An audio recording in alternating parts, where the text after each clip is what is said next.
So you are absolutely not wrong, but I think maybe you need to reframe the way you're thinking about it. So with Redbubble, what you're actually doing is getting a royalty.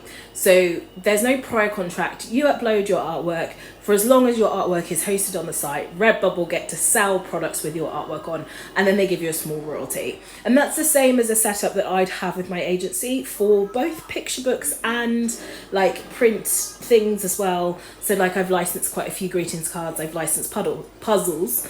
The difference with those is sometimes there's a fee up front, which can be like a buyout fee. So for example, the puzzle that I licensed, I got like £1,000, and then they get that puzzle for 4 years. If I license a greeting card, it's a lot smaller, so I get like £50, but then every quarter I sort of get a check for like 50 to £70, sometimes £100 for those greetings cards. And that's essentially what's happening with Redbubble. They're paying you a tiny percentage for licensing because you haven't put any costs into manufacturing.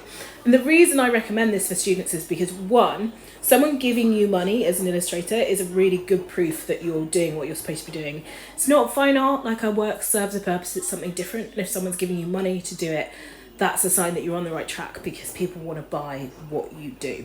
So it's a really good thing. Also, if you rush into making products, which I've seen quite a lot, so say you spend £100 on a product line, and then you spend £50 on a market, and then you spend £20 getting to that market, and then you sell nothing.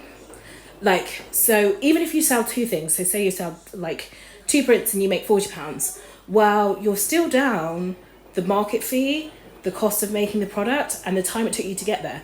So you could potentially, my maths is terrible, but potentially I think you're down about £70 based on that back of an envelope calculation, when actually if you'd have put 20 to 100 to 500 products on Redbubble, you'd be up 50p. And then if you sell 10 of them, you know that you can put those products into production. So that's why I think it just works really well as like a tester. And it's not necessarily that site. There are other print on demand sites. I don't work for them, I'm not sponsored by them, but I think it's a good tester of how things are. And yeah, just think of it as a royalty. It's up to you.